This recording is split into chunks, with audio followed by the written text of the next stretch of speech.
Assalamualaikum warahmatullahi wabarakatuh. Alhamdulillahi rabbil alamin. Wassalatu wassalamu ala khatamil anbiya'i wal mursalin Sayyidina Muhammadin nabil ummi wa ala alihi wa sahbihi ajma'in, amma ba'd. Pada kelas yang lepas kita telah membincangkan tentang konsep dan maksud tauhid, bahawa tauhid itu maksudun li dzati. Tauhid itu dikehendaki pada dirinya sendiri kerana dia adalah realiti, dia adalah hakikat. Makhluk diciptakan oleh Allah Ta'ala demi mengesahkan Allah, demi beribadah kepada Allah. Wa ma khalaqtul jinna wal insa illa liya'budun.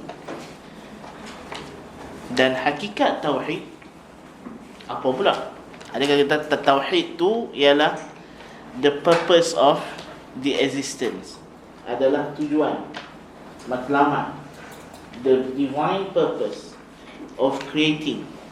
Tujuan Tuhan mencipta makhluk, mencipta alam adalah supaya mereka mengesahkan Allah Subhanahu wa ta'ala. Tetapi datang persoalan yang kita kena nyatakan. Walaupun kita dah ambil dah itu perbincangan tafsiran tentang tauhid, konsepnya, dan kita dah kata bahawa essence, hakikat, jauhar, lubuk tauhid itu ialah ibadah, perbuatan memperhambakan diri kepada Allah Subhanahu wa ta'ala. Jadi sebab itu kita kata hakikat tauhid yang sejati adalah perasaan menghambakan diri dan menghinakan diri kepada Tuhan yang Maha Esa. Inilah yang disebut sebagai ibadah. So tauhid, ibadah ini, perhambaan diri ini, dia adalah satu syu'ur, satu kesedaran. Satu kesedaran. Kesedaran tentang apa? Tentang realiti. Bahawa kita ni sedar dan dalam keadaan aware. Kita realize bahawa tujuan dan hakikat diri kita ialah hamba Allah. So itu adalah yang dikatakan ibadah itu. Dia bermula dengan yang ulama tasawuf sebut sebagai yaqdah. Bukan yaqdah jumpa Nabi tu. Itu sufi hal lain. Yang ni ulama sufi salaf. Dan dia berkata awal martabat ialah intibah, ialah yaqdah, yang apa disebut oleh Ibn Qayyim dan sebagainya. Yakni kita kena sedar bahawa kita ni hamba Allah Ta'ala. Kalau tak sedar, kita takkan melaksanakan. Dan manusia ni, apapun tindak tanduk dia bermula dengan syu'ur, dengan perasaan, dengan kesedaran. Dia realize something, barulah dia mencari. Dan ini juga di antara dalil fitrah yang Syekhul Islam Ibn Taimiyah sebut. Kenapa manusia ni dalam hidup dia, persoalan yang besar, tak ada orang melainkan dia mencari mana dalil bukti wujudnya Tuhan. Ada orang ateis, tapi orang ateis apa kerja hidup dia? Orang ateis, dia tak percaya Tuhan, tapi sepanjang hidup dia, apa kerja dia buat? Dia cari dalil Tuhan. Betul tak? Itu kerja orang ateis. Setiap hari, mana-mana pun, dalam Facebook ke dalam mana, debat dia tentang Tuhan. Pasal apa jadi macam tu? Pasal dia ada satu fitrah yang kuat, menarik dalam bahawa Tuhan tu ada. Dia duk rasa, tapi dia nak lari, tak boleh. Maka dia cari dalil. Itu Ibn Taimiyah kata, kita kalau kita tak rasa benda tu ada, kita tak cari. Kan? Itu yang kita kata fitrah bertuhan itu. Pasal kita rasa benda tu ada, baru kita cari. Kan? Jadi manusia ni dia bermula dengan syu'ur, dengan kesedaran, realization. Dia realize bahawa dia adalah hamba Allah Subhanahu wa ta'ala. Bila dia dah sedar benda itu, dia ada kesedaran bahawa dia ni hamba, dia ni hina, dia perlukan Tuhan sebagai penjaga, sebagai pencipta, sebagai pentadbir, yang bagi dia rezeki, yang menghidupkan dia, yang akan mematikan dia. yang mengawal segala gerak-geri dia, maka datanglah yang disebut sebagai ubudiyah, perhambaan diri. Maka disebut ibadah itu adalah perbuatan menghina dan merendahkan diri secara zahir dan batin dalam rangka menuntut manfaat ghaib. Dia perbuatan kita menghinakan diri kita, merendahkan diri kita, dalam bahasa orang Melayunya memperhambakan diri kita kepada Tuhan, dengan tujuan kita mengharap ganjaran daripada Tuhan tadi, yang ganjaran itu adalah bersifat ghaib.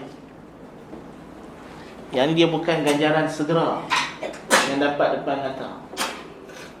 Kita mungkin menghina diri kita, pergi kepada satu orang yang kita nak pinjam duit dia contoh, tapi kita tak sembah orang tu, pasal yang kita nak daripada dia adalah ganjaran segera. Kita pergi dekat doktor, kita merendahkan diri kita ke doktor, betul tak? Doktor suruh baring, kita baring. Doktor suruh buat apa pun kita ikut. Dia kata jangan makan tu, jangan makan ni, kita dengar cakap dia. Tapi bukan manfaat ghaib yang kita cari, kesihatan segera, dan dia ada sebab-sebab fizikal yang diketahui, kan? Tetapi dengan Tuhan yang dikehendaki adalah manfaat ghaib, dalam kurungan berdasarkan bukti daripada Allah Azza wa Jalla. Pasal apa ni duduk dalam kurungan? Pasal yang ni nak beza ibadah yang sahih dengan ibadah tak sahih. Ibadah ada ibadah yang sahih, ada ibadah yang batilah. Kalau dia datang bukti daripada Tuhan bahawa Allah Ta'ala memang suruh kita buat benda tu, dia ibadah yang sahih. Tapi kalau tak ada bukti, maka dia adalah ibadah yang tidak sahih. Mungkin dia adalah satu bid'ah yang diada-adakan. Okey. Jadi kita kena faham, ibadah ni adalah satu perbuatan yang ulama sebut perbuatan yang menghimpunkan. Perbuatan di sini merangkumi perbuatan zahir anggota badan, perbuatan batin perasaan, iman. Kita akan sebut jenis-jenis ibadah yang merangkumi, yang menghimpunkan dalamnya kamalul hub ma'a kamalul khudu', rasa cinta yang mutlak kepada Tuhan dan rasa hina dan rendah diri yang mutlak kepada Tuhan. So ini adalah ibadah. Sebab tu dia kata di sini ibadah merangkumi zahir dan batin. Ada ibadah zahir, puasa, solat, zakat, haji, ni ibadah zahir. Pergerakan yang zahir itu adalah ibadah zahir. Dan dia ada juga ibadah batin. Dalam solat ada ibadah batin, itulah khusyuk, kan? Dalam puasa ada ibadah batin, ingat Allah Subhanahu wa ta'ala, kan? Dan batin, zahir dan batin, gerakan badan, perasaan jiwa, pemikiran akal. Ini adalah komponen manusia. Maksudnya penyerahan jiwa dan raga, orang juga. Jiwa ialah dalam ruh, raga ialah badan. Ada. Itu maksud jiwa dan raga. Bukan raga hak kita buat main bola raga tu. Kan? Maksud raga dalam bahasa Melayu itu ialah benda yang mengandungi sesuatu. So badan kita ni dalam dia ada jiwa, ada ruh. Maka badan tu macam raga lah. Dibubuh dalam tu benda. So dia kata jiwa dan raga. Setiap perasaan akan dituruti dengan perbuatan. Manusia ni bila dia ada perasaan, mansya'ul harakah adalah al-iradah. Punca pergerakan ialah kehendak, adalah intention, adalah desires. Disebab kita nak satu benda, maka kita bergerak. Waktu kita bincang dulu bahawa Ibn Qayyim sebut punca pergerakan adalah al-mahabbah, rasa cinta. Pasal apa kita minum air? Pasal kita nak hilangkan dahaga. Atau mungkin sebab nampak ayat tu sedap, pasal kita suka. Jadi dia mestilah bila ada rasa, ada perasaan, barulah kita boleh buat. Kalau tak ada perasaan, buat tanpa perasaan, dia takkan jadi kerja yang betul. Kalau buat pun dipanggil terpaksa. Kan? Itu beza terpaksa dengan sukarela. Lepas tu dia panggil sukarela. Bila dah suka, rela. Kan? Kalau tak suka, dia tak rela. Jadi maknanya ibadah ni dia mula dengan batin. Kemudian dia mesti ada komponen zahir. Kalau tak ada zahir, tak ada juga. Sebab iman kita kata qaulun wa amal, ucapan dan perbuatan, ucapan lisan dan ucapan hati, dan amalan batin dan amalan zahir. Kerana kalau kita kata ya aku rasa, aku suka, tapi tak buat, itu pun tak betul, itu dakwaan. Itu adalah dakwaan. Macam kita kata, Hasan Basri kata, laisal imanu bitamanni wala bitahalli. Iman bukan dengan angan-angan dan hiasan-hiasan, walakinnahu ma waqara fil qalb wa saddaqathu al a'mal. Tetapi ianya apa yang tersemak dalam jiwa dan dibenarkan oleh amalan. Jadi amalan mesti menuruti. Kalau tidak, tak nama iman, tak nama ibadah, tak nama tauhid. Disertai dengan rasa cinta yang mendalam kepada Tuhan, disertai rasa hina dina yang amat akan dirinya di hadapan Tuhan, dituruti dengan rukuk dan sujud, merayu dan merintih dan meminta dan lain-lain. So bila dia ada perasaan itu, maka dia pun menyembamkan wajahnya ke tanah, sujud kepada Tuhan. Dia berdiri melaksanakan apa yang Tuhan suruh. Dia membongkokkan badannya di hadapan Tuhan. Jadi perbuatan solat, puasa, zakat, haji ini semua datang daripada perasaan. Walaupun ada orang dia tak sedar, dia mungkin tak rasa ketika dia buat tu dengan mendalam, dia tak ada syuur. Tapi benda tu ada, dia adalah fitrah dalam diri manusia. Dia adalah fitrah yang memang Tuhan dah ciptakan manusia, dia rasa benda tu dan dia kena lepaskan. Dan dia kena luahkan. Itu manusia kalau tak beribadat, dia tak menyembah sesuatu, dia tak boleh hidup. Manusia dia mesti cari benda yang dia nak sembah. Kalau dia tak sembah Tuhan yang betul, dia pergi cari Tuhan yang tak betul. Dia tak ada pilihan yang ketiga. Kan? Sama ada dia tauhid ataupun dia syirik. Dia tidak ada third choice. Kalau dia tak tauhid, dia confirm syirik. Kalau dia tak syirik, dia tauhid. Pasal dia tak boleh kata saya tak sembah apa-apa, saya hidup tak ada apa, tak boleh. Pasal itu bukan, itu against the reality. Itu dia boleh dakwa, tapi hakikatnya orang itu kalau kita tengok hidup dia penuh dengan syirik. Dia menyembah nafsu dia sendiri. Kan? Tuhan kata afara'aita man ittakhadha ilahahu hawa. Ada orang jadikan hawa nafsu dia sebagai sembahan. Itu juga menyembah. Pasal apa dia kena sembah hawa nafsu dia? Pasal dia mesti cari benda yang dia nak hinakan diri di hadapannya. Sebab memang tabiat, nature diri dia adalah dia hamba. Dan hamba, bila dia rasa diri dia hamba, dia mesti nak memperhambakan diri dia. Kan? Sebab tu manusia ni kalau kita nak jajah, nak tawan dia, kita kena buat dia rasa rendah diri, rasa hina. Kan? Sebab tu Nabi minta lindung daripada bebanan hutang dan diikuti dengan qahr rijal. Kan? Kita kalau dah berhutang, akan datanglah penguasaan orang ke atas kita. Kan? Penjajahan. Negara dijajah juga bawa hutang. Betul tak? Kan? Tengok Mesir kena jajah sebab dia berhutang. Kan? Jadi masa dia rasa rendah diri kepada kuasa itu. Kan? Bila orang Melayu rasa rendah diri kepada orang putih, jadi orang putih tenanglah. Bahkan sampai sekarang ada orang tak sedar, dia kata orang putih tak jajah kita. Kan? Itu yang Malik bin Nabi sebut tu. Kan? kebolehupayaan untuk dijajah. Dia kata tak ada orang boleh dijajah, melainkan pada diri dia ada sifat kebolehupayaan untuk dijajah.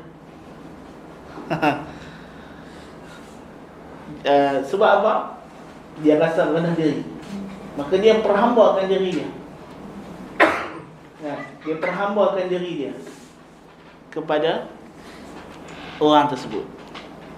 Sebab tu akan datang nanti bentuk-bentuk perbuatan dalam Islam ini dia larang, dia cegah, yang berbentuk merendah diri yang melampau kepada makhluk, walaupun bukan dalam bentuk ibadat.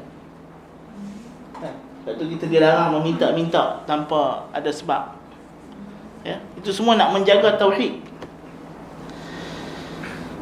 Semuanya dilakukan dengan mengharap ganjaran daripada Tuhan yang secara ghaib, bukan manfaat fizikal yang nampak. Sebab tu kalau ada orang beribadat dan dia hanya mengharap ganjaran dunia, itu juga termasuk sebentuk syirik.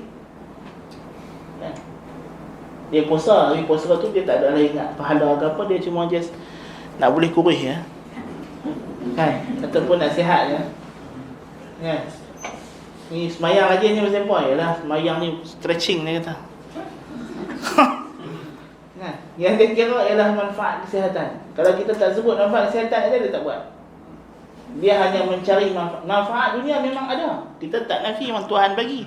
Rabbana atina fid dunya hasanah wa fil akhirati hasanah wa qina azabannar. Tapi yang kita disuruh jadi keutamaan matlamat ialah manfaat yang di akhirat.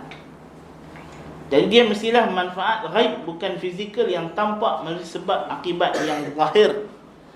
Yang ni kita dengan makhluk. Okey, sebab tu ada orang dia tak faham. Dia tak apa beza kita minta tolong orang hidup dengan orang mati tu. Sama lah. Dia kata, tu kita boleh minta tolong ke orang hidup, dia kata.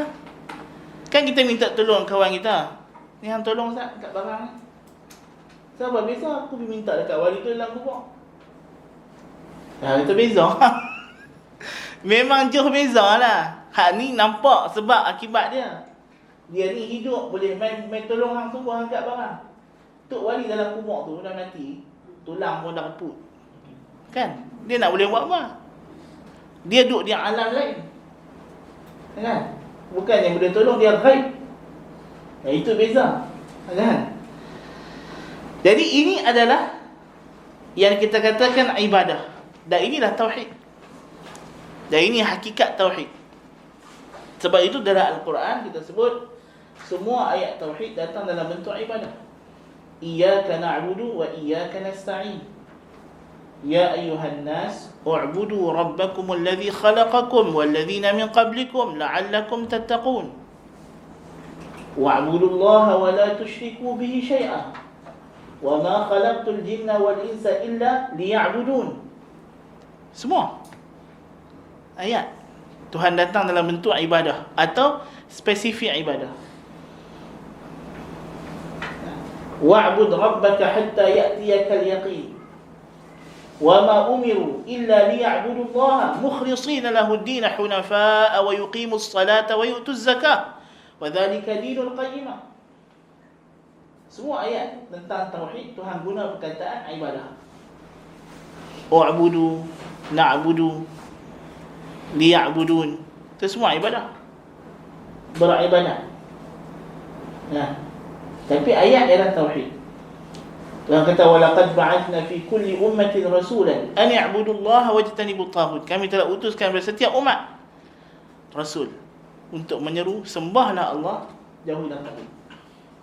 Semua datang kalimah ibadah. Jadi kalau kita perhati Al-Quran, penggunaan ayat Al-Quran, Allah Ta'ala guna istilah ibadah untuk merujuk kepada tauhid, kerana tauhid adalah ibadah. Dan ibadah itulah tauhid. Tidak ada lagi benda lain, tidak ada lagi makna lain bagi tauhid melainkan ibadah. Tauhid bukan sesuatu yang terhenti pada teori. Dia adalah benda yang berbentuk praktikal. So tak ada makna dalam hati saya percaya Tuhan Esa. Dalam hati saya percaya yang Maha Kuasa adalah Tuhan. Tak ada makna semua percaya tu. Kalau last sekali yang kau sembah ialah kubur, patung, kayu, batu. pokok. Kalau yang disembah itu bukan Tuhan yang hakiki, tak ada tauhid. Engkau boleh percaya banyak mana pun dalam hati kau nak percaya, tapi hakikat tauhid ialah ibadah. Jadi ini essence of tauhid adalah ibadah. Dan ibadah itu banyak bentuk-bentuknya. Ada ibadah zahir, ada ibadah batin. Ini kita sebut sebahagian lah, tak semua lah. Ibadah ni banyak, semua Tuhan suruh adalah ibadah. Kan? Apa yang Tuhan suruh buat, yang dijanji pahala ataupun dia redha ataupun dia puji, suruhan wajib atau sunat, kaedah dia Ibn Taymiyah kata ibadah ni apa yang Tuhan suruh dengan suruhan wajib atau sunat. Sebab dalam Quran ada suruhan berbentuk harus, kan? Allah Ta'ala kata fa idza halaltum fasṭadu. Bila dah tahallul daripada ihram, berburulah. Jangan nak pergi Mekah kat tahun ni pakai bawa senapan rifle. Pasal apa? Dia kata dah Tuhan suruh. Lepas tahallul pergi cari kijang tembak, kan? Bawa tombak ikan pula. Dia kata lepas habis itu, lepas dah habis haji tu pergi Madinah, lepas ziarah Nabi tu dia kata nak pergi Yanbu, nak pergi tembak ikan lumba, dia kata. Kan? Jangan dia buat betul lah. Kan nak pergi tangkap ikan ke nak pergi tangkap gazal ke apa kan? Kan? Tak suruh. Maksud ayat di sini ialah balik kepada hukum asal. Hukum asal berburu ialah harus. Kan? Lepas tu Tuhan larang dalam ihram, Tuhan larang tak boleh. Berburu pun tak boleh. Suruh orang buru pun tak boleh. Tunjuk pun tak boleh. Kan? Tunjuk tak boleh. Kalau orang tanya mana kijang, dia tengah durigan nak tangkap, kita kata tu dia masuk jelah tu. Lepas tu pun pergi tangkap, tembak, pang pergi. Lepas tu dia pun bagi kita. Nah makan sikit. Tak boleh, haram. Kan? Kalau kita tak ada kata apa, lepas tu dia main suara, tak apa. Kan? Jadi itu maksud ayat. Jadi kita kena tengok, kalau perintah itu berbentuk wajib atau sunat, itu ibadah lah. Kan? Itu adalah kaedah nak faham dia dalam ilmu usul fiqh. Kan? Jadi apa saja yang Tuhan suruh berbentuk i'tiqad, kita disuruh beriman, percaya.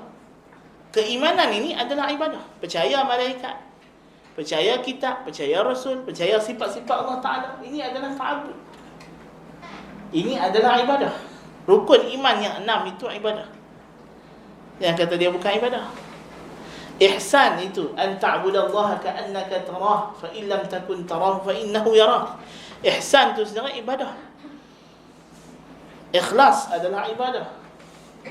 Perasaan-perasaan jiwa yang Tuhan suruh kita rasa. Rasa cinta kepada Tuhan, takut kepada Tuhan, harap kepada Tuhan. Rasa gemar akan pahala Tuhan, rasa gerun akan ancaman Tuhan. Yad'unana raghaban wa rahaba wa kanu lana khashi'in. Mereka menyembah kepada kami, kata Allah, dalam penuh rasa gemar dan gerun, dan mereka khusyuk, tunduk kepada kami. Jadi itu adalah ibadah. Dan benda perasaan itulah yang bawa kepada kita melaksanakan suruhan yang zahir. Salat. Salat adalah ibadah zahir, ibadah badan. Dalam salat kita ada qiyam tadallul, berdiri kerana menghina diri. Salat tu dia start dengan berdiri. Wa qumu lillahi qanitin. Tuhan kata dalam Quran, wa qumu lillahi qanitin. Dan berdirilah kamu untuk Allah dengan penuh taat. Ini dia panggil qiyam tadallul. Lepas tu kadang-kadang kita tengok orang yang buat syirik, dia pergi ke kubur kan, kubur Nabi ke apa, dia bukan buat apa-apa, dia berdiri ya.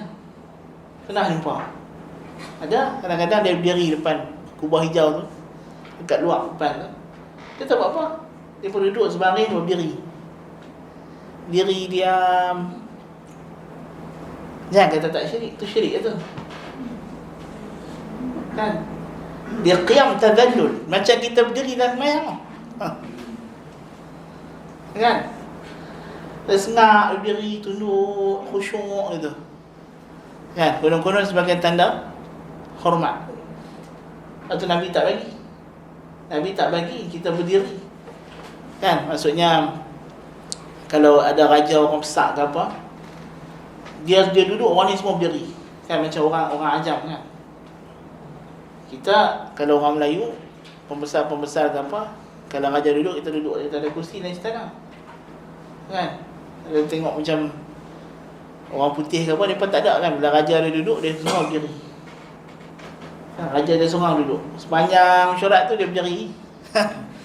Kan? Pasal apa? Qiyam tazallul. Ini Nabi tak bagi. Dia kata siapa orang yang suka untuk berdiri hormat bagi dia, siap ke tempat dalam neraka. Kan? Pasal dia boleh bawa kepada syirik. Boleh bawa kepada syirik. Kalau sampai ke tahap dia berdiri tu memang dia i'tiqad ibadah. Ada kata dia berdiri dekat wali ni, maknanya dia anggap diri dia hina, menghinakan diri dia untuk wali tadi, dengan harap dapat ganjaran secara ghaib. Dalam solat kita ada rukuk, kita ada sujud. Ini semua adalah ibadah. Kan? Kita ada puasa, menahan diri daripada makan, minum. Kan? Untuk menghinakan diri kepada Tuhan. Kita ada zakat, bayar, keluarkan duit bagi kepada orang fakir, pada orang miskin, orang sabilillah, orang ibnus sabil, kan, dan sebagainya. Lepas tu tidak ada apa nama? Lepas tu pasal apa dalam Islam dicela pemungut cukai. Ada banyak sebab selain daripada kita kata hak orang, tapi apa wajah celaan ni dari sudut tauhid? Kerana apa tujuan orang pemerintah dia kenakan cukai pada zaman dulu lah. Zaman lalu mungkinlah kita kata cukai itu bukanlah cukai, dia perkhidmatan lah apa semua. Tapi zaman-zaman dulu kan, ialah sebagai tanda taat kan. Kita bayar ufti kan, siang hantar bunga emas kat Kedah hantar bunga emas dekat siang. Pada siang hantar bunga emas, kita nak hebat. Kan? Apa maksud kita negara-negara yang menjadi jajahan satu negara yang lain, negara kafir, dia kena bayar jizyah kat negara Islam. Bagi misal, kalau dia itu sebab bayaran ni adalah satu bentuk tanda penghinaan, tanda tunduk dan patuh. Jadi itulah zakat sebenarnya. Itulah konsep zakat. Ya. Jadi satu pemerintah, satu pihak berkuasa, jadi dia wajibkan itu kepada rakyat. Dia mencabar ketuhanan Tuhan dari satu sudut. Kan, maksudnya dia pun ada hak untuk ambil duit orang tanpa sebab dan alasan. Semata-mata kau rakyat aku kena bayar aku. Tak ada sebab apa. Bukan ada kata kod dia, dan kalau kita bayar parking tu pasal dia buat petak parking kita. Kan? Kita buka kedai ke apa pasal dia tanah tu dia punya. Ni tak ada. Mata-mata kau rakyat tu kau kena bayar. Ni sebut mungkus dalam hadis. Dan yang ni yang disebut zalim, tak boleh. Kan? Maksudnya tak ada apa alasan yang syar'i untuk orang ni ambil duit. Kan? Bukan kau bagi perkhidmatan ke apa ke, tak, semata-mata you jadi warga negara, you kena. Lepas tu itu dalam Islam hanya dikenakan kepada orang kafir ini. Kan? Sebab depa tak bayar zakat. Depa tak tunduk kepada Allah, depa kena tunduk kepada orang Islam. Kan? Orang Islam dia hanya tunduk kepada Allah Subhanahu Wa Taala. Dia adalah hamba Tuhan dalam bumi yang milik Tuhan. Maka dia bayar ke Tuhan. Dia hanya keluarkan duit dia adalah untuk Allah Taala. Itu konsep dia dari sudut tauhid. Ya. Haji sama juga. Kita bersusah payah menghinakan diri, pusing Kaabah, sa'i, wukuf. Ini semua adalah satu bentuk penghinaan diri kepada Tuhan. Merealisasikan diri kita sebagai hamba Tuhan. Kan? Termasuklah doa secara ghaib, memohon bantuan perlindungan secara ghaib, isti'adzah, isti'anah, istighatsah. Ini semua adalah ibadah. Minta tolong kepada orang hidup yang hadir, itu tak masuk dalam bentuk penghinaan diri yang dikehendaki di sini. Tapi kita minta tolong kepada sesuatu kuasa yang ghaib. Kan? Kita takut kepada satu benda yang ghaib sehingga kita minta perlindungan kepada dia. Jangan kacau saya, masuk hutan, minta lindung, minta simpang tok nenek, anak cucu nak lalu. Tok nenek mana-mana. Kan? Tok nenek apa dalam tu? Tak ada apa, jin, setan. Kan? Itu tok nenek dia. Teruk lah tok nenek dia, jin, setan. Kan? Kalau orang Melayu dulu dia percaya, kan, dia percaya semangat tok nenek. Kan? Tok nenek ni bila dah mati, roh tu kan duk ada. Kan? Roh tu duk apa? Bersatu dengan alam dan sebagainya. Kan? Semangat dia kata semangat. Kan? Orang Melayu lah apa patah semangat. Kan? Patah semangat dia kata. Apa siapa patah semangat tu kita cerita. Tapi poin dia kita nak habaq ni semua bentuk ibadah, rukuk, sujud, nazar, sembelihan, taqarrub, korban, banyak akikah. Kan? Ini adalah sembelihan taqarrub, bukan sembelihan untuk makan. Sebab tu korban. Kita dapat pahala waktu bila? Waktu sembelih. Bukan masa kita bagi sedekah dapat pahala.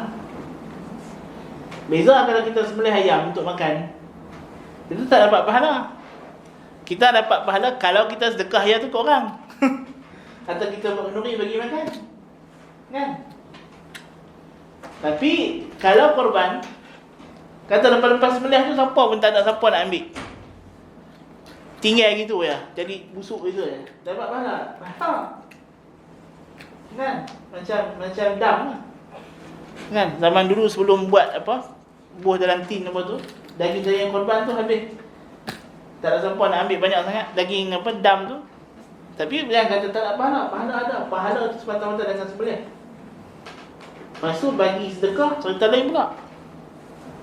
Kan? Satu ibadat baru pula. Jadi dalam korban tu dia jadi dua ibadah. Ibadah korban tu sendiri, lepas tu ibadah sedekah tu. Baik. Jihad, ni paling tinggi lah.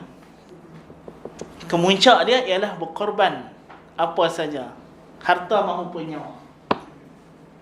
Yang ini sebab tu hanya untuk Tuhan. Dia tak boleh untuk yang lain. Kan? Dia tak boleh untuk yang lain. Betul kata habis tu kalau kita jihad pertahan tanah air. Pertahan tanah air sebab daripada dijajah oleh orang kafir. Ya. Sebab tanah itu milik Tuhan. Kita pertahankan hak Tuhan. Jadi kita jihad lawan penjajah yang kafir. Itu Buya Hamka kata penjajahan itu meremukkan tauhid. Orang Islam, kita hanya melihat penjajah kalau yang main tu orang kafir. Kita tak panggil orang Islam penjajah, betul tak? Walaupun dia main daripada dua, lepas tu dia main jadi pemerintah kita, kita tak panggil dia penjajah. Orang Melayu tak pernah anggap orang Arab yang datang main tanah Melayu, lepas tu dia pun jadi raja. Kita tak panggil dia penjajah. Kita panggil dia raja Melayu. Betul tak? Raja Pelih. Kita panggil dia apa? Kita panggil dia raja Melayu. Walaupun dia keturunan Arab. Kan? Kita tak anggap dia asing masa dia bawa Islam, dia orang Islam. Mai jadi pemerintah kita, tak ada masalah. Kan? Salah silah keturunan raja-raja, betul tak? Banyak akalnya macam apa tu? Wali Songo kan. Wali Songo ni merupakan pemerintah agama. Ada yang sultan. Kan? Daripada keturunan Arab. Tapi kita tak kata dia penjajah. Pasal dia orang Islam. Kan? Tapi bila yang main tu Portugis, kapiak. Yang main tu Jepun, kapiak. Yang main tu orang putih British, kapiak. Itu kita panggil dia penjajah. Pasal dia nak merobek hak tauhid. Kan? Jadi dia penjajah, walaupun dia main dengan muka manisnya, dengan lenggang-lenggoknya, dengan budi bahasanya. Betul tak? Cuba baca surat-surat Francis Light kan. Mana ada Kekanda, Adinda, kan? Francis Light tu main dengan pakai kain pelekatnya, dengan songkoknya. Bukan macam dalam patung dia dekat. Tu tak betul tu. Kan? Francis Light tu sebelum dia nak jajah Pulau Pinang, dia dah jadi Melayu 20 tahun. Kan? Cakap Melayu, tulis Jawi. Kan? Kan? Maknanya sampai dia tahap sampai menyaman lah orang kan. Kahwin dengan orang Melayu, dia kata dia masuk Islam misalnya, wallahualam macam mana dia buat kan. Tapi itu nak kata kok mana pun bila dia bawa itu adalah orang kafir, kita anggap itu satu penjajahan. Kerana hakikatnya yang menjadi matlamat mereka ni adalah agama Allah Ta'ala.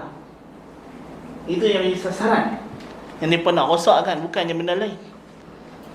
Kan? Bukannya benda lain.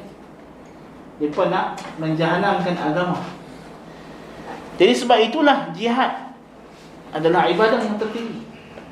Dharwatu sanamil Islam. Nabi sebut wa dharwatu sanamihi al-jihadu fi sabilillah. Kemuncaknya adalah jihad dengan Allah Ta'ala. Nabi kata ra'sul amril Islam, kepala segala perkara Islam. Wa amuduhu salam, tiangnya ialah sembahyang. Wa dharwatu sanamihi, kemuncaknya adalah al-jihadu fi sabilillah. Nah, tinggal tanah air, berhijrah. Nabi keluar daripada Mekah. Kan? Jadi apalah sangat kalau Mekah pun bila dah dikuasai oleh syirik pada zaman Nabi, keluar pergi cari tempat lain untuk ibadat. Maka lain daripada Mekah tak ada nilai. Kan? Pasal Mekah tu yang Tuhan cipta spesial. Kan? Itu adalah negeri yang paling Tuhan sayang, Tuhan cintai, Tuhan bagi keberkatan yang banyak. Tuhan jadikan dia sebagai pusat agama tauhid. Kan? Pun kena hijrah bila tak dapat disembah Allah Ta'ala padanya. Jadi itu menunjukkan bahawa matlamat hidup ialah tauhid. Kan? Jadi ini adalah bentuk-bentuk ibadah yang banyak. Semuanya kalau kita perhati, semua hak disebut ni balik kepada takrif yang kita sebut tadi. Dia adalah perbuatan kita menghina diri, merendahkan diri, memperhambakan diri kepada Allah Ta'ala. Manfaat yang kita nak dapat ialah di akhirat. Itu ganjarannya. Sebab bila kita buat ibadat, kita dalam habuan dunia ni kadang tak ada apa, rugi lagi ada. Ya, betul kan? Kita tak kata bila you buat ibadat you jadi makin kaya. Mungkin you akan jadi makin miskin. Kan? Mungkin you mati. Jihad bukan jadi kaya. Kan? Mungkin jadi cacat. Kan? Solat, memanglah dia mungkin akan menjejaskan you punya bisnes ke. Mungkin terlepas tender ke, pasal tak boleh nak pergi mesyuarat, tak boleh nak extend mesyuarat pasal kena pergi sembahyang Jumaat. Contoh. Kan? Itu persoalan yang sering orang timbulkan lah. Kan? Tapi nak buat macam mana? Itulah, kita hidup di dunia ini adalah untuk kita diuji oleh Allah Ta'ala, bukan untuk kita mencapai dunia. Itulah beza orang yang beribadat dengan orang yang tak beribadat. Kalau tidak, kita jadi macam orang kapiak. Orang kapiak, dia semua berhala kan. Dia semua berhala, dia minta apa kat berhala? Dia bukan minta lindung api neraka. Dia akan percaya neraka. Kan? Ada orang musyrikin Mekah pergi dekat Lata Uzza, dia kata, Lata Uzza, tolonglah aku bagi masuk syurga. Ada? Tak ada. Dia akan percaya syurga. Yang dia minta dengan Lata Uzza tu apa? Bagilah bisnes dia untung, niaga dia laku, anak dia ramai, itu je. Sebab itu bila anak Nabi mati, dia kata apa? Muhammad ni habis abtar. Tuhan tak sayang. Dia menjadikan itu dalil Tuhan tak sayang kan Nabi. Kalau Tuhan sayang, mesti anak dia ramai, anak laki dia ramai. Ni Muhammad semua anak perempuan dia tinggal, anak laki mati kecil. Kan? Pasal Tuhan nak habaq. Pasal Tuhan nak bagi tahu. Pasal apa Nabi anak lelaki dia semua mati kecil. Pasal Tuhan nak bagi tahu dekat orang musyrikin, aku bagi anak jantan ke apa, bukan makna aku sayang. Kan? Pasal itu pemikiran akidah mereka. Jadi kalau kita semua berhala ni, Tuhan sayang kita. Bila Tuhan sayang, Tuhan bagi kita anak lelaki ramai. Tuhan bagi kita bisnes niaga untung laku. Kan? Nabi bukan orang kaya. Nabi adalah yatim. Kan? Ayah mati, mak dia dalam perut. Lepas tu mak meninggal dia kecil. Tok Wan jaga, lepas tu Pak Menakan jaga. Tak ada tinggal kereta apa. Kan? Tak ada orang harta yang banyak. Pasal apa? Family ramai. Nabi tak dapat bahagian apa pun. Kan? Bukan orang kaya. Sampai di Madinah pun Nabi tak kaya. Kan? Apa nama? Umar tengok Nabi tidur berberat belakang. Tidur atas lapik kasak. Kan? Dia kata, Rasulullah mau tak kita buat lapik tidur? Nabi kata, mari walid dunia. Apa hubungan aku dengan dunia? Aku tak ada hubungan dengan dunia. Tak ada hubungan dengan dunia, Nabi kata. Kan? Umar kata, ya Rasulullah, Qaisar, Kisra, Parsi, Qaisar Rum, kapiak, tapi Tuhan bagi dekat dia pun mewah. Sungguh-sungguh mewah. Kan? Nabi kata, ya Umar, ala tarda, kau tak redakah Tuhan jadikan dunia untuk mereka, akhirat untuk kita? Kan? Itu ibadah, kita mengharapkan ganjaran akhirat. Wabtaghi fima ataka Allahu ad-daral akhirah wa la tansa nasibaka minad dunya wa ahsin kama ahsana Allahu ilaik. Itu yang Tuhan sebut tentang Qarun. Qarun pun dia rasa dia hebat. Pasal apa Qarun rasa dia hebat? Pasal dia harta banyak. Firaun pasal apa rasa dia Tuhan? Dia kata ni sungai ni mengalir di bawah aku. Dia hebat. Kepandaian, teknologi dia. Kan? Dia ilmu dia kawal kat dia. Golongan elit saja. Ayat dia semua bodoh-bodoh. Tak erti. Jadi dia pandai engineering, dia pandai geometri, dia pandai kimia, simia, apa semua tu. Kan?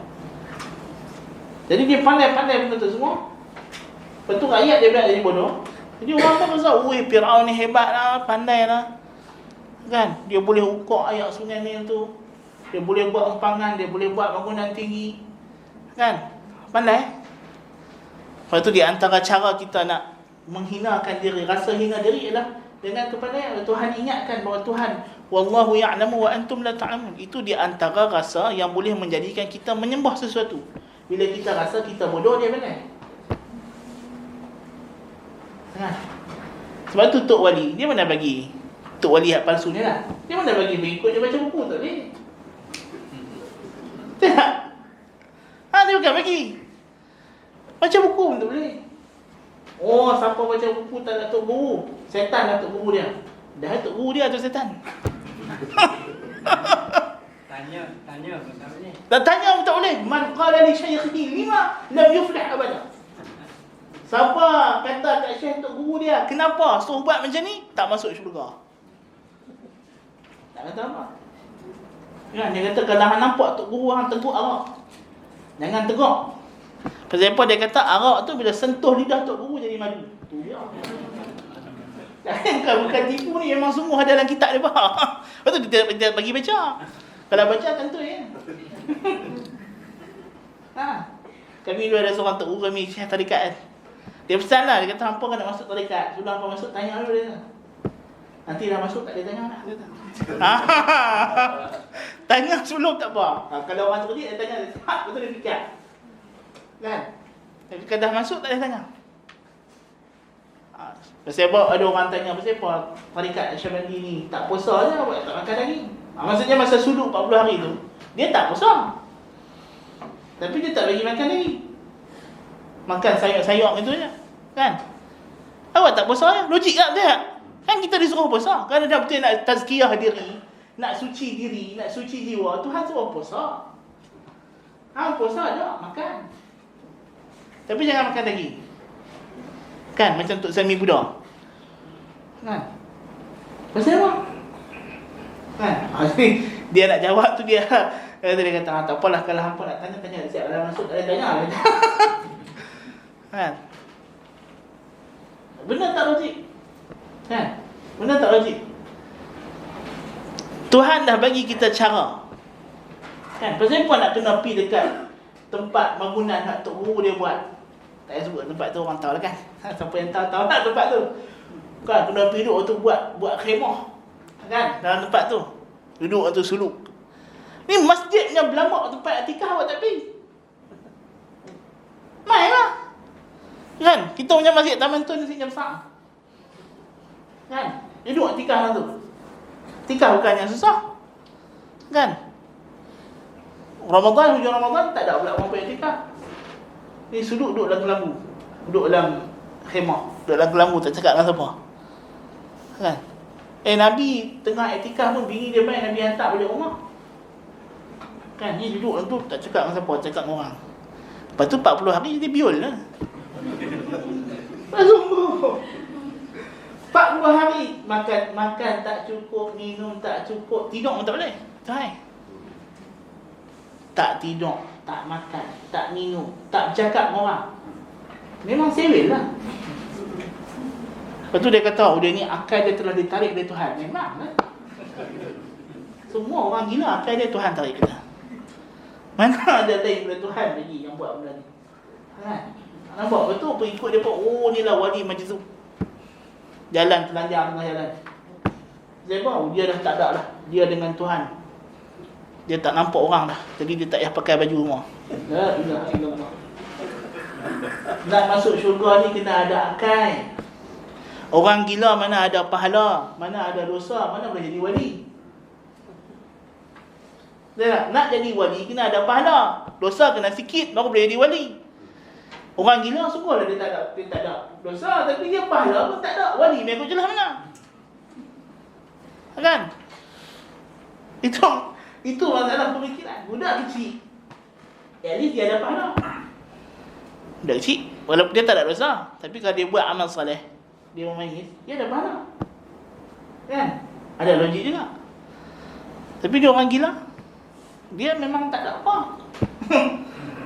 Kan? Jadi dia tak tahu apa. Kan? Lepas tu tiba-tiba orang gila jadi wali. Kacau juga lagu tu. Kan? Baik. Bila kita dah faham hakikat tauhid ialah ibadah, kita kena tahu apa dia hakikat yang lawan kepada tauhid, iaitulah syirik. Yang paling penting. Kita tak akan jelas tauhid ni macam mana melainkan kita tahu apa dia hakikat syirik yang lawan kepada tauhid. Punca orang jadi tergelincir daripada tauhid bukan sebab dia tak faham tauhid, tapi dia tak faham syirik. Lebih kepada tak faham syirik. Kan? Kalau kita kata syirik tu apa? Banyak orang dia tak faham. Dia kata menyekutukan Tuhan. Okeylah, dia faham lah. Menyekutukan Tuhan macam mana? Pada ibadah. Dan inilah syirik yang datang dalam Quran. Ayat 18 surah Yunus. Wa ya'buduna min dunillahi ma la yadurruhum wa la yanfa'uhum wa yaquluna haula'i syufa'auna 'indallah. Poin yang kita nak bagi tahu ialah kita kena faham kenapa orang musyrikin buat syirik. Ini penting. Kenapa? Dan kenapa ni kita nak tahu the minimum cost. Sebab yang paling minimum. Pasal apa dia buat syirik? Orang buat syirik ni mungkin ada sampai ke tahap yang sangat teruk i'tiqad dia. Tapi apakah i'tiqad minimum yang kalau orang itu buat dengan i'tiqad tersebut menjadikan dia syirik? Ini kita nak tahu. Tuhan kata dalam surah Yunus ayat 18, dan mereka ni siapa? Orang musyrikin. Menyembah selain daripada Allah, sesuatu bersama dengan Allah yang lebih rendah daripada Allah, min dunillah. Maksudnya apa saja makhluklah yang lebih rendah daripada Allah, ma la yadurruhum. Ini sifat kasyifah, sifat yang menyifatkan makhluk yang disembah tadi, yang mana makhluk itu tidak memudaratkan mereka, wa la yanfa'uhum, dan tidak memanfaatkan mereka. Yang ni pada zatnya. Orang musyrikin, bagi dia tahu bahawa berhala dia tak boleh memudaratkan sesiapa dan tak boleh memanfaatkan sesiapa, kerana mudarat manfaat datang daripada Tuhan. Sekarang kita akan tengok macam mana maksud dia tak mudarat dan manfaat. Wa yaquluna, lalu dah kalau benda tu tak boleh mudarat manfaat. Sekarang orang musyrikin hang tahu berhala hang kata dia tak ada kuasa secara tersendiri untuk bagi manfaat dan mudarat. Lepas tu pasti faham semua. Orang musyrikin jawab, wa yaquluna, dan mereka kata, haula'i syufa'auna 'inda Allah. Depa ni semua adalah intercessors, perantara, tukang syafaat untuk kami di sisi Allah.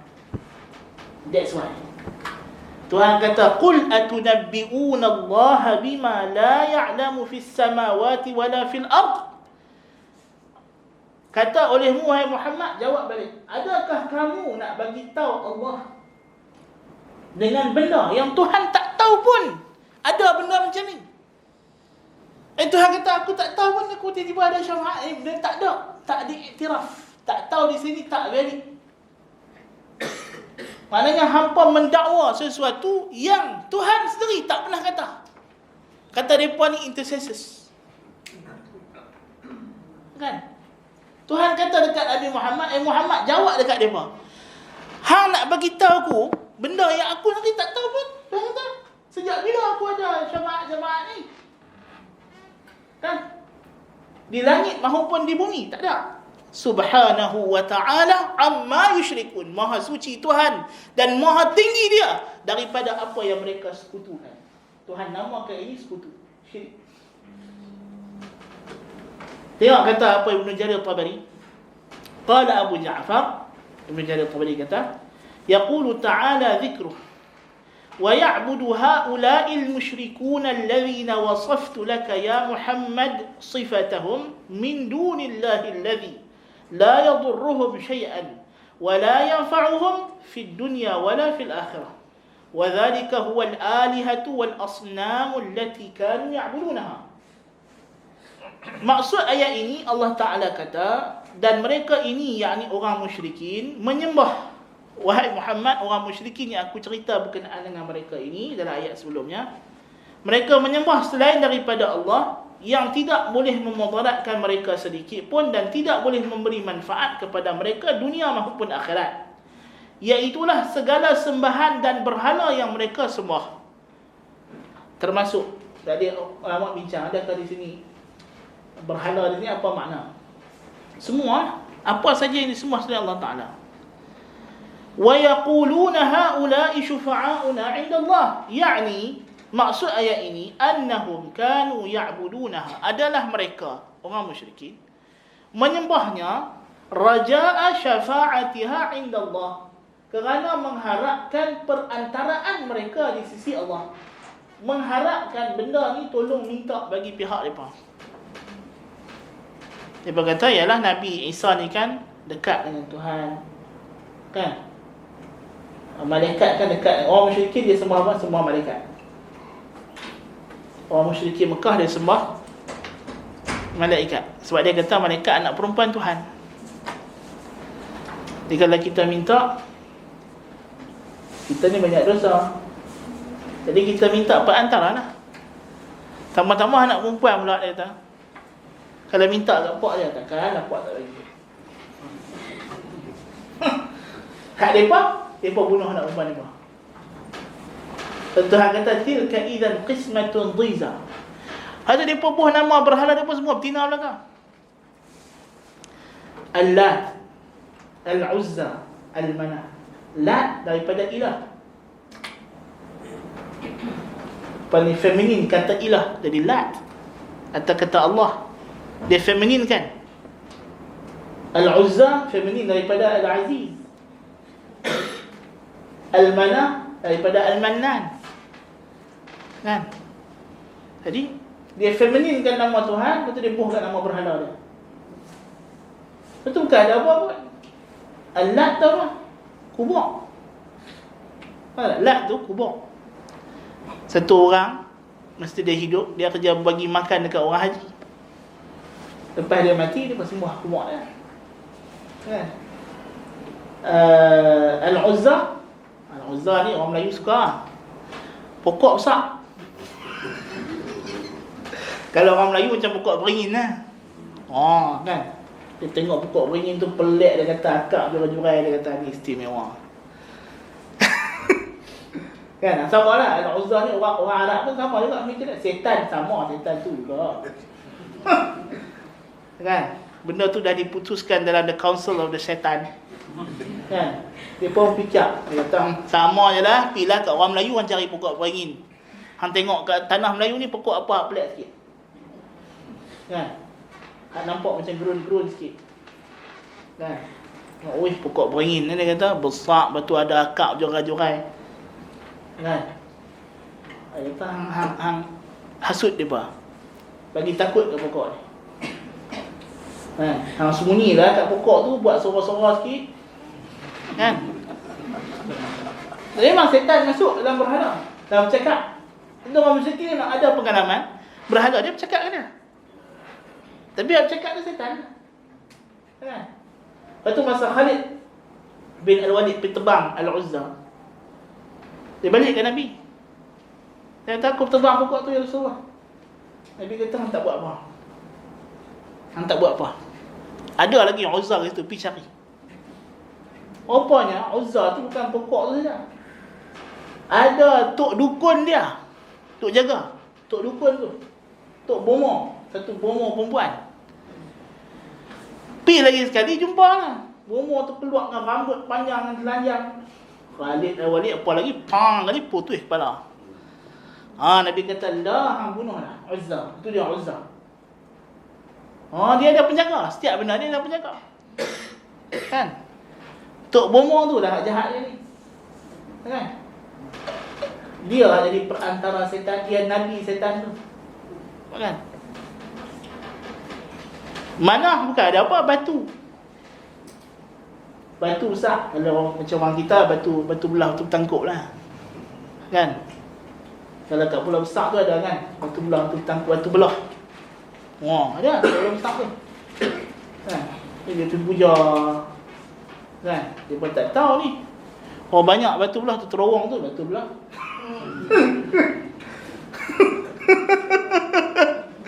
Kan? Batu belah pun dia heran. La ilaha illallah.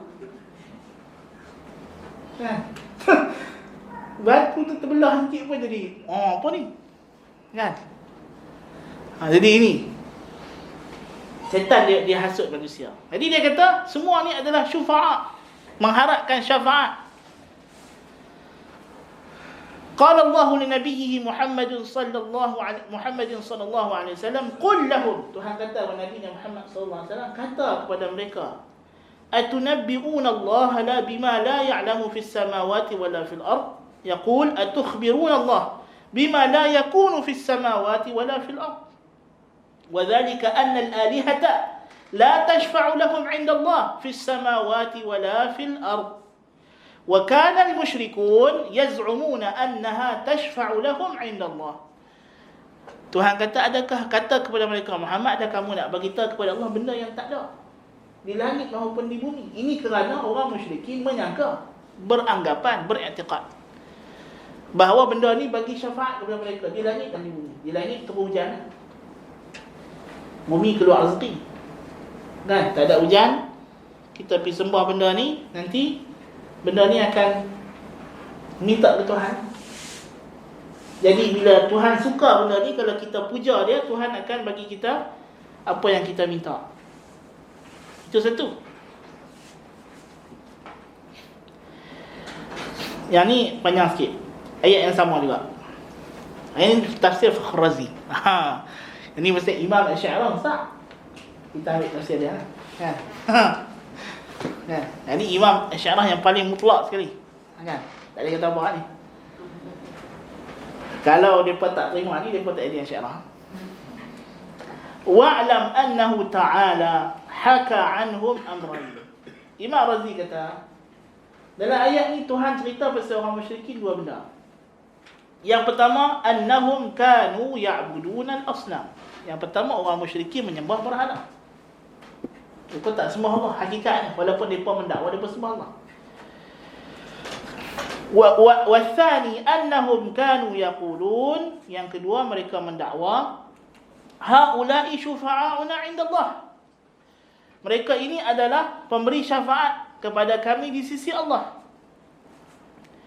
Amma al-awwal faqad nabbaha Allah Ta'ala ala fasadihi biqawlihi ma la yadurruhum wa la yanfa'uhum. Yang pertama, dakwaan mereka mereka sembah berhala, Allah telah membantah dengan mengatakan bahawa berhala ni la yadurruhum wa la yanfa'uhum. Walaupun hakikatnya sebenarnya dia bukanlah bantahan, dia memang benda yang diketahui oleh orang musyrikin. Walaupun i'tiqad orang musyrikin bahawa berhala mereka memberi mudarat dan manfaat bukan istiqlal, tetapi dia adalah sebab. Dia kata kalau kita tak sembah benda ni, inilah punca Tuhan marah kita. Bila Tuhan marah, Tuhan bagi bencana. Bila kita sembah benda ni, inilah punca Tuhan sayang kita. Bila Tuhan sayang, Tuhan bagi rezeki, Tuhan bagi tak subur tanaman, banyak ternakan, anak ramai dan sebagainya. Dia pun tak i'tiqad berhala tu by itself memang ada kuasa. Ya? Memang tidak. Habis-habis kuat pun dia berkata malaikat. Tuhan yang serahkan tugas tu kat dia. Tuhan serahkan kat malaikat ni jaga hujan. Jadi kita minta kat dia lah, dia jaga hujan. Dia ingat malaikat dengan Tuhan tu macam menteri dengan agung. Ya? Memanglah kita kalau apa-apa kita pergi kat menteri lah. Kita buat permohonan dekat kementerian, kita tak tulis surat dia dekat agung. Pasal agung sudah lantik menteri, menteri tu dah buat kerja, kan? Pasal manusia bukan boleh nak buat semua. Tuhan bukan macam itu. Malaikat ni hamba dia, bukannya menteri. Tak?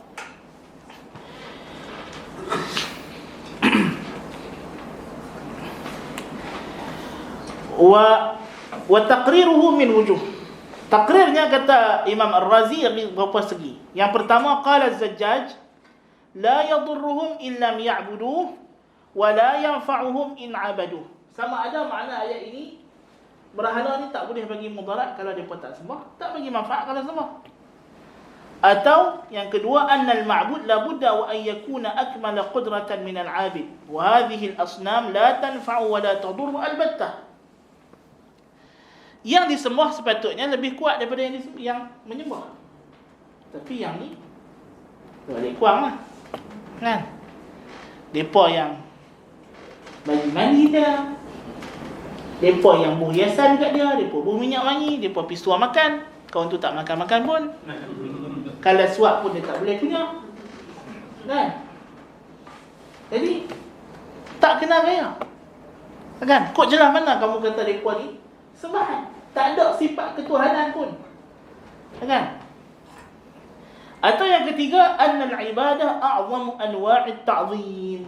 Ibadah ialah bentuk pengagungan yang paling tinggi. Ini kita kata ibadah. Maka tidak layaklah melainkan ditujukan kepada yang menganugerahkan nikmat, yang memberi hidup dan mati. Jadi berhala dengan iktiraf, dengan pengakuan orang musyrikin, dia tak menghidup, tak mati, tak mencipta, kan? Dia hanya perantara. Jadi tak patutlah disembah dari segi logiknya. Adapun yang kedua, Allah Ta'ala cerita berkenaan orang musyrikin. Wa amma an-naw'u tsani ma hakahu Allah Ta'ala anhum fi hadhihi al-ayah. I'tiqad orang musyrikin yang kedua yang Tuhan cerita dalam ayat ini ialah wa huwa qawluhum haula'i syufa'auna 'inda Allah. Fa'lam anna minan nasi man qala inna ulaika al-kuffari tawahhamu anna ibadata al-asnam ashaddu fi ta'zimillahi min ibadati Allah subhanahu wa ta'ala. Orang musyrikin, kata Imam Razi, menyangka menyembah berhala adalah bentuk pengagungan yang tertinggi kepada Allah daripada kita sembah Tuhan direct. Itu dia punya logik dia. Logik depa yang terbaliklah. Faqalu laysat lana ahliyah an nashtaghila bi'ibadatillah. Dia kata kita tak layak nak sembah Tuhan, nak sembah Allah. bal nahnu nashtaghil bi'ibadati hadhihi al-asnam wa annaha takunu syufa'a lana 'inda Allah Ta'ala. Tapi kita sembah berhala ni, maka berhala ni akan jadi perantara, orang tengah, intercessors, mediators antara kita dengan Allah. Itu dia kata. Kemudian thumma ikhtalafu fi annahum kaifa qalu fil asnam innaha syufa'auna 'inda Allah. Lepas tu orang musyrikin ni ada macam-macam lah. Alasan ni pun macam mana berhala ni boleh jadi orang tengah. Dia kata, ada yang kata annahum i'taqadu anna al-mutawalli li kulli iqlimin min aqalimil alam ruhun muayyan min arwahi alamil aflak. فعينوا لذلك الروح صنما معينا واشتغلوا بعبادة ذلك الصنم ومقصودهم عبادة ذلك الروح ثم اعتقدوا أن ذلك الروح يكون عبدا للإله الأعظم ومشتغلا بعبوديته. Ada yang percaya, dia kata setiap benua dalam alam ini ada roh, spirit. Orang Melayu panggil semangat. So dia kata alam ni ada roh, ada semangat, ada semangat. Ada semangat gunung, ada semangat padi, ada semangat sungai, ada semangat tanah, ada semangat api, macam-macam semangat. Kan? Jadi dia kata, semangat ni lah yang sembah Tuhan. Semangat ni dia sembah Sang Yang Widi. Tahu tak? Sang Yang Widi. Tuhan, Allah Ta'ala. Orang Melayu sebut Sang Yang Widi. Yang Maha Esa. Tahu tak? Tuhan yang tu yang besar, sembah yang. Tahu tak? Yang tu Tuhan tak besar. Tuhan kata Tuhan yang cipta alam ni, Allah Ta'ala. Jadi kita nak sembah yang tu dia hebat, dia tinggi. Tapi yang ni dia ada semangat. Jadi kita kan nak sembah yang, kita kena puja semangat. Kena puja semangat. Itu datang puja semangat. Betul tak? Kalau sakit, pasal apa sakit? Pasal putus semangat. Putus semangat macam mana? Pasal dia dah tak bercantum dengan Tuhan. Semangat tadi. Kan Tuhan tu dia semangat. Dia di mana-mana, fi kulli makan. Dia roh alam. Okey, Tuhan ialah Brahman. Brahman ni roh besar. Kita ni Atman, roh kecil. Jadi kita duduk dalam Tuhan, Tuhan dalam kita. Jadi kalau kita terputus hubungan dengan semangat dengan Tuhan, sakitlah. Ini apa aja lah. Kalau putih kena petri lah. Jadi dia main petri, dia bukan main putri, main petri. Atau kalau dah kita nak sembah yang, macam mana yang? Dia yang kan? Jadi apa-apa yang ada yang tu dia lah tu. Nenek moyang, bayang-bayang. Kalau nak sembah macam tu kita kena ada bayang, dia kata. Macam mana nak sembah bayang? Kita mainlah wayang. Faham tak? Itu orang Melayu punya bentuk-bentuk penyembahan. Okey. Kanu ya'budun, ada juga yang lain pula menyembah kawakib. Itu yang pertama, sembah semangat. Macam ramai nenek moyang. Kan? Sembah semangat nenek moyang. Bila masuk hutan minta simpang nenek moyang. Kan? Pasal dia kata hutan ni ada semangat dia. Dia tak boleh kacau. Kalau tidak nanti dia ketegok. Kena tegok dengan semangat. Siapa tak hormat. Tak hormat semangat hutan, semangat padi. Kan? Dia nak bagi padi lagi banyak pada tahun ni, kita kena puja semangat padi. Jadi tahun ni banyak padi, kalau puja nanti lagi banyak. Kan? Itu semua ada dia punya sebab dia. Kenapa dia sembah. Itu yang sebab pertama. Sebab kedua, ada juga orang musyrikin ni, mereka menyangka annahum i'taqadu ya'buduna al-kawakib, menyembah jirim langit. Planet-planet, bulan, yang paling besar kali bulan. Antara banyak-banyak benda yang paling disembah di langit ialah selain daripada matahari satu kan. Betul lah, tapi yang paling banyak disembah ialah bulan. Sebab tu Allah Ta'ala bagi manusia naik ke bulan. Betul tak? Pasal apa? Pasal mereka suka sembah bulan. Tuhan kata, mai tengok bulan ni apa dia yang apa duk sembah ni. Tambah-tambah puak kamu naik bulan baru ni. Mereka paling kuat sembah bulan. Kan? Jadi Tuhan bagi mereka mai tengok bulan ni. Apa kata Tuhan ni, ada apa bulan ni? Tak ada apa. Makhluk aku. Kan? Kalau tidak, waktu Tuhan bagi Nabi belah bulan. Belah bulan tu ada makna. Pasal apa bulan yang dipilih. Bulan ni satu sembahan yang besar. Kan? Especially kepada orang dukun-dukun sihat-sihat. Kan? Sebab tu bila hari bulan mengambang, kita disuruh puasa ta'abudan lillah. Pasal orang musyrikin dia sembah bulan masa bulan mengambang. Betul tak? Nak buat apa, jadi bomoh, jadi tok dukun, kena pergi betapa masa bulan mengambang. Kan? Kena cari kubur orang yang mati, dibunuh. Ini bukan Nabi masa dia buat cerita tu, dia memang berdasarkan kepercayaan orang Melayu betul. Itu bukan dia reka sendiri. Memang itu orang Melayu percaya macam itu. Kan? Dia adalah Ustaz Wasam yang kitab tu nak baca dulu. Dia adalah cara dia kena cari kubur orang mati dibunuh. Pada mula mengambang, kena bawa apa pelepah nyok ke buah nyok ke tak ingatlah.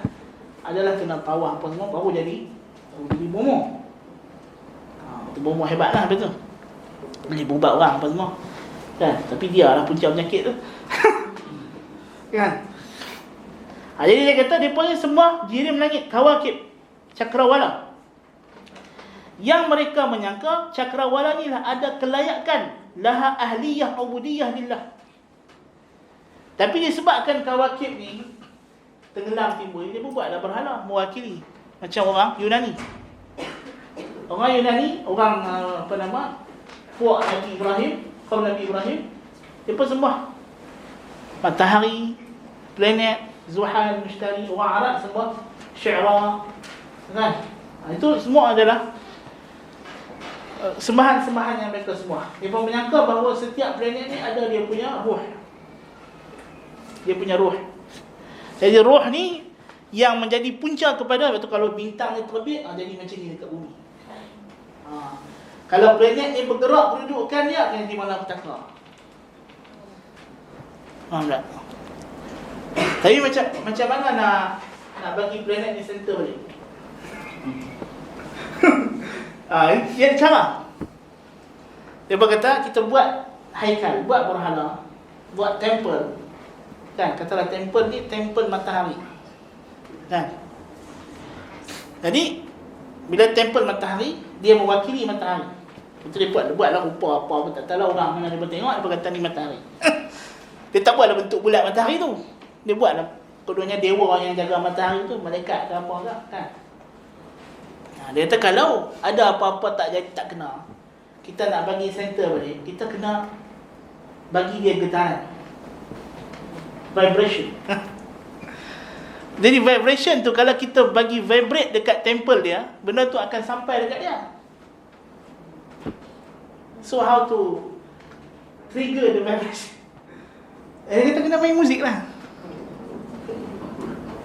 Lepas tu dia bawa lah segala drum, gendang, apa semua, dia pukul kat tokong dia. Kan? Sampai pecah tu. Kan? Orang nak bagi vibration. Pasal dalam ajaran Pythagoras, dan kita yakin benar ni Pythagoras tak dapat sendiri juga. Bagi Pythagoras, alam ni tersusun daripada nombor. Dan nombor tersusun berdasarkan not muzik. Okey?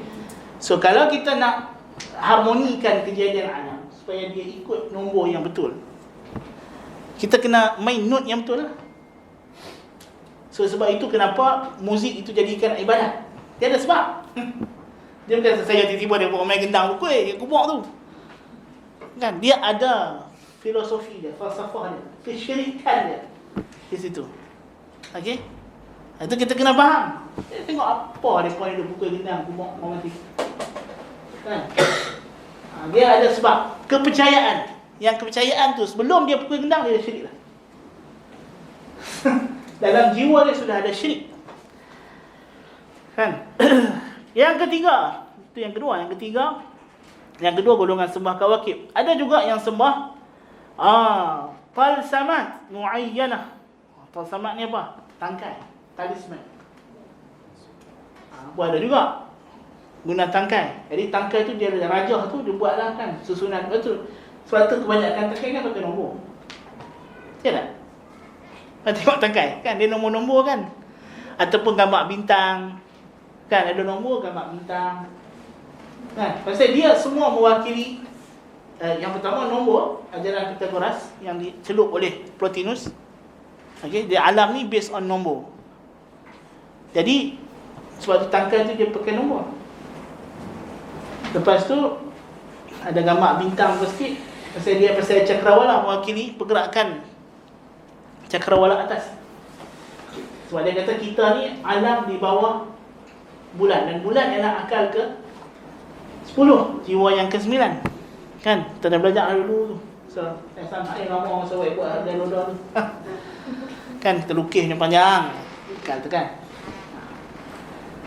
Jadi bila bulan itu dia mainkan peranan. Apa jadi dekat bulan bila bulan mengambang? Dia kata, siap ada lah benda nak jadi ni.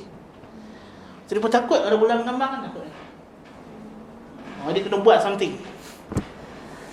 Kan? Kena buat apa-apa lah. Kan? Itu orang-orang yang sembah benda ni lah. Yang keempat, annahum wada'u hadhihi al-asnam wal-awthan ala suwari anbiya'ihim wa akabirihim. Ada juga yang ni yang bawah sikit, yang kurang falsafah sikit. Sebab Imam Syarastani kata, sembahan orang musyrikin tak lari pada dua benda. Sama ada dia sembah apa ada langit atau jirim bumi. Jirim bumi ialah orang soleh dan nabi-nabi. Kalau langit tadi cakrawala, malaikat. Okey, ini sembah. Yang kedua yang di bumi ni apa dia? Orang soleh, nabi-nabi, benda yang dianggap soleh. Dianggap dekat dengan Allah pasal dia ni buat amal baik. Jadi dia berkata ada juga yang sembah berhala ni sebab dia berkata berhala ni mewakili rupa nabi-nabi atau wali-wali. Ini yang paling common lah. Dan jadi dia kata kita sembah berhala ni bukan sembah patung, bukan sembah kayu. Betul lah teknologi. Dah tak payah buat kayu dah, buat gambar je. Kan? Pakai gambar bubuh. Kan? Kat gambar. Apa ni? Tengok gambar macam dulu geng Naqsyabandi dekat kolej kami dulu. Dia buat gambar tu guru dia dalam bilik kan. Dia bawah tu tulis gambar. Barang siapa memandang wajah guru ini akan mendapat karamat yang besar. Dia kata. Tengok je. Tengok dapat karamat. Bayangkan. Jadi masa dia duduk berdiri tengok gambar, itu ibadah. Jangan kata dia tak buat syirik. Masa dia duduk tengok gambar tu guru dia tu, itu syirik lah tu. Kan?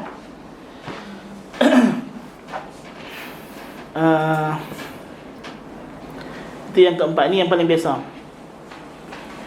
Wa nadhiruhu fi hadha zaman. Betul Imam Ar-Razi kata, seumpama golongan ini pada zaman kita, zaman dia tu dah ada dah. Wa nadhiruhu fi hadha zaman ishtighalu kathiri min al-khalqi bi ta'zim qubur al-akabir.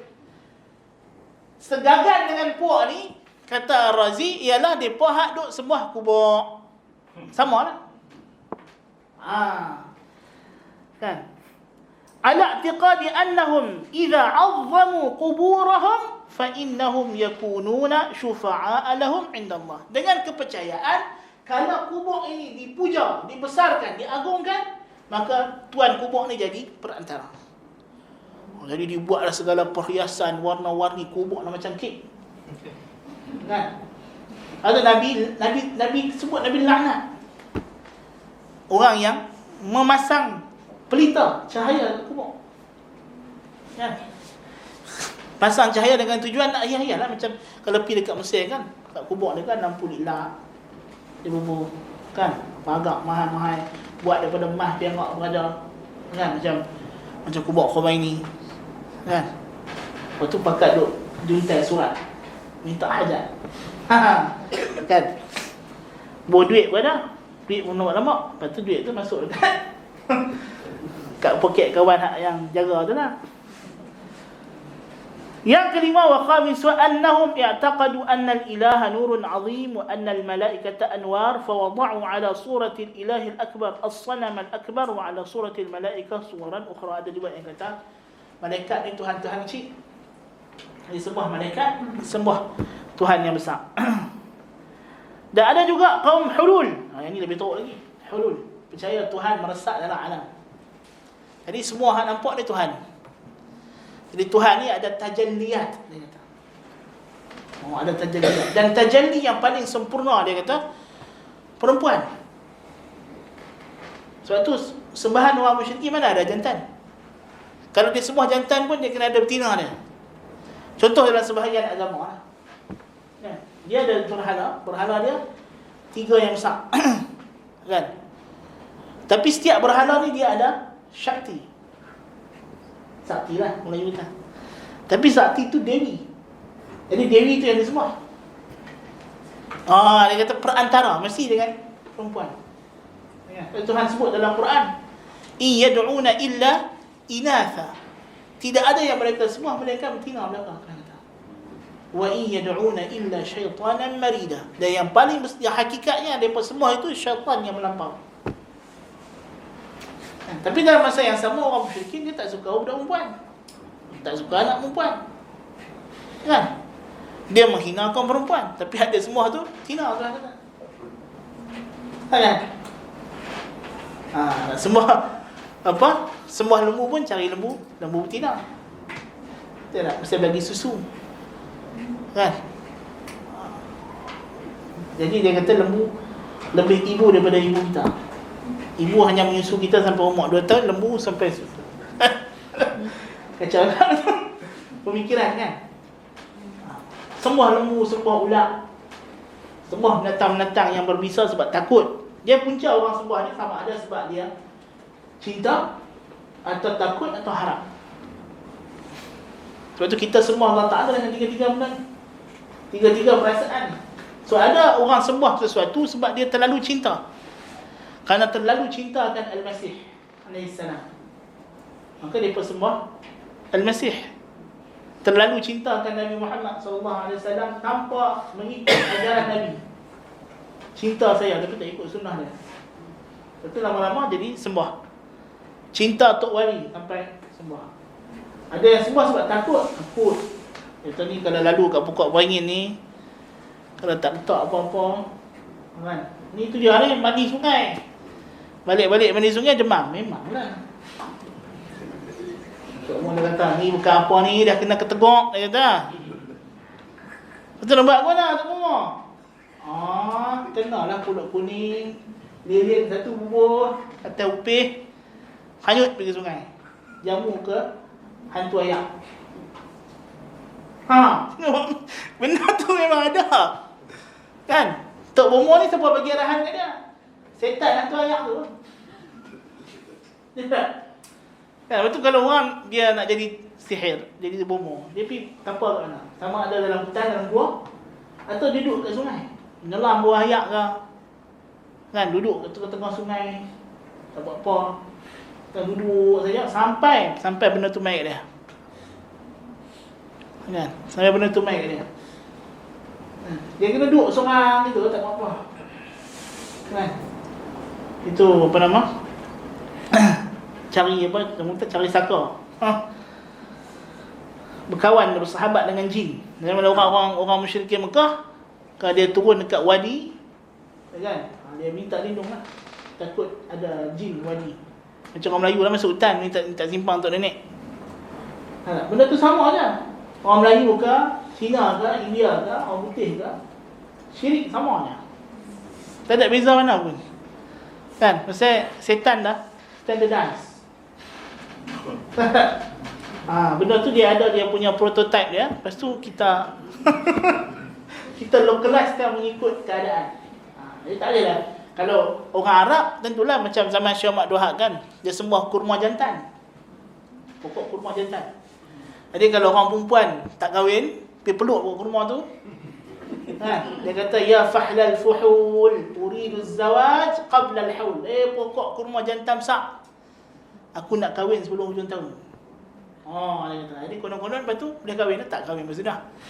Dan kurma dia ada jantan tina. Jadi kalau kita tanam pokok kurma sebatang, ya, kalau kurma tu sabit kita pokok kurma jantan, memang tak buah bersudah ha. Kan? Dia kena kurma jantan, ada kurma betina macam pokok betik. Pokok betik kan dia ada jantan tina. Kan? Kurma itu juga. Kan? Jadi orang Melayu takkan semua bawa kurma. Cari pokok lain kan. Pokok beringin dia kata. Kan? Ada lah ikut pokok-pokok lain tak tahu lah, tapi pokok beringin yang paling famous lah. Kan? Jadi sebab itulah ini adalah punca. Jadi kalau kita melihat kepada alasan orang musyrikin untuk menyembah ni, yang disebut oleh Ar-Razi ni, dia tak ada kaitan dengan rububiyah secara langsung. Dia lebih kepada uluhiyah. Semuanya adalah tentang i'tiqad bahawa benda itu boleh disembah. Alasan datang kemudian. Dan hakikatnya tak ada orang menyembah apa benda, melainkan dia ada sedikit i'tiqad rububiyah. Walaupun banyak, kita kata dia kata kami tak percaya, kami tak ada i'tiqad rububiyah, itu bohong. Itu dakwa mulut, dalam jiwa mana boleh kamu sembah kalau kamu tak nak percaya walaupun sikit. Kan? Itu adalah hakikat syirik yang kita kena faham. Ada lagi beberapa ayat yang kita akan ambil insya-Allah pada kelas yang akan datang. Jadi ini ada lagi ayat tentang dalam surah Az-Zumar ini juga penting. Ini semua ayat-ayat ini memberi tahu kepada kita the essence of syirik. Apa dia hakikat syirik? Penting untuk tahu hakikat syirik. Sebab sekarang orang buat syirik, dia kata, pasal apa syirik pula? Saya tak i'tiqad pun benda ni cipta, benda ni bukan wajibul wujud. Dia kata kita tak boleh kata syirik pasal orang ni tak i'tiqad pada benda tersebut sebagai wajibul wujud. Tak ada kaitan dengan wajibul wujud. Tak ada kaitan dengan penciptaan. Dia berkaitan dengan perkongsian pada uluhiyah, pada hak ketuhanan untuk disembah. Baik. Kita berhenti setakat itu dulu untuk pagi ini, bagi sesi pagi ini. Kita akan sambung selepas ni sekejap saja, baca hadis sikit, lepas tu kita habis. أقول قولي هذا وأستغفر الله العظيم لي ولكم. سبحانك اللهم وبحمدك أشهد أن لا إله إلا أنت أستغفرك وأتوب إليك. وصلى اللهم على سيدنا محمد النبي الأمي وعلى آله وصحبه أجمعين.